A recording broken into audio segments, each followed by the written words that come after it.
Cody and the Fountain of Happiness, Chapter 14, A Most Embarrassing Incident. By the time Mom came home, Wyatt and Cody had already eaten half the mac and cheese they'd made to surprise her. "What a day," she said. "First inventory, then the most embarrassing incident." "Poor Mom," Cody patted her arm. "Did you fart? Or bump into a display like I did last time when I came to work with you, and all those running shoes fell down like a shoe blizzard?" No," said Mom. "Not that." She opened her work binder. "This." She held up the note Cody had made that morning. There was the big red circle with the words "crabby customers" and "mean old whim wham Mr. O" in the middle. And then there was a fat slash through it. It looked so professional. Cody felt a surge of pride. "You found it," she said. "No," said Mom. "Mr. O. Becker found it when he was checking my binder." "Oh." Cody felt herself shrinking. Shrink, shrink, shrink, till she was mouse size. That was not the plan, she squeaked.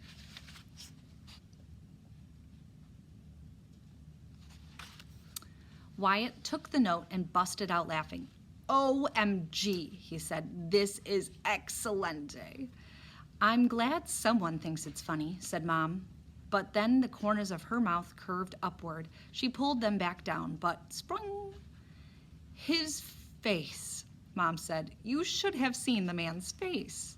And then she started laughing too. She leaned back and laughed till her arms got all dangly. Cody hated to be left out, so she did some fake laughing, which is even harder than fake crying. But then Mom pulled herself together. "Lucky for you, Cody Louise, Mr. O has children and grandchildren. He was upset at first, but he got over it, I think." "I was trying to help," said Cody. "I know." Mom put a scoop of mac and cheese on her plate. By now it was all gluey, but Mom ate it anyway. "From now on, promise me you'll think things through before you act." "You mean like Spencer? He thinks and thinks till you want to bop him one." "I'm not talking about Spencer. I'm talking about you." Mom held up her fork like a pointer. "I know you meant well, but it's possible to do the wrong thing for the right reason." That made Cody's brain sputter. What was Mom talking about? But Mom's fork was still in the air. "Do you promise?" In this life, some questions are not questions, and the answer to them is always, okay. Chapter 15, Love Magnet. Peyton Underwood was a love magnet. When Cody opened the cat carrier, Mew Mew trotted straight to her and licked her hand. When Peyton sat down, the cat curled up in her lap. Peyton rubbed her monogram, and she purred like a miniature lawn mower. Usually she's a shy, scaredy cat," said Spencer, "like me." Peyton tilted her head. "Scaredy cat," she said. You look way brave to me." Boom, he was in love too now. When it was time to go inside for lunch, Mew Mew was sound asleep under the maple tree. "Should we bring her in?" asked Peyton. "She looks so peaceful. I hate to disturb her." "No need," said Cody. "She won't go anywhere." "She's hypnotized," said Spencer. "We did it." "Really?" said Peyton. "You're just one surprise after another." Spencer gazed up at her with swoony, love-struck eyes. It was enough to make you lose your appetite, except for that Peyton fixed peanut butter and marshmallow sandwiches. Cody checked on Mew Mew every few minutes, and on the cat snoozed. A butterfly landed on her and fluttered its wings. That is butterfly for, what a large and furry-looking rock. When Spencer and Cody went back outside, Mew Mew stood up, stretched, and sat on Cody's foot. "She's hypnotized, all right," said Spencer in a voice of joy. Peyton brought them popsicles. Her phone sang its little song the way it did every 2 minutes. "Yo, Michael," she said, flipping her hair. Pause, hair flip. "Oh, right, like I believe that." Pause, hair flip. "Keep talking, why don't you?" Peyton giggled. "Be quiet, why don't you?" Which, if you were paying attention, was the exact opposite of what she had just said. Not that it mattered. Worry began to nibble Cody's insides. What if Blabbermouth Michael had really big muscles instead of beginner muscles like my brother Wyatt?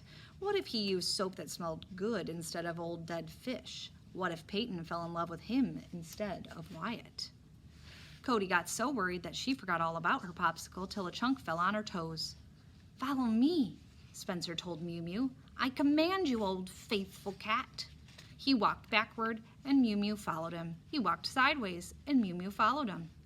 "You are in my power," he said. "You will do my bidding forevermore."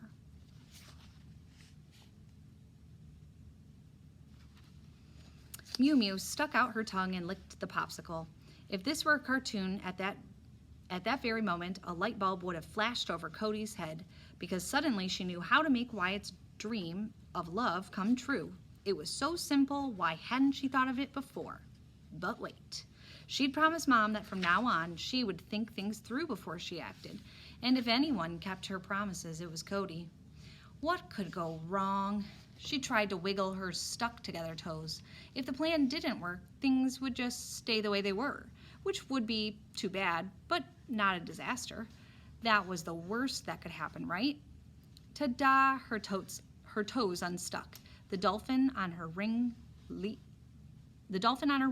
for joy. Cody ran to tell Spencer the plan. What do you think her plan is going to be? She was looking at Mew Mew and Spencer and how Mew Mew was following Spencer around, and then she came up with an idea. What do you think her idea is? That's where we're going to stop.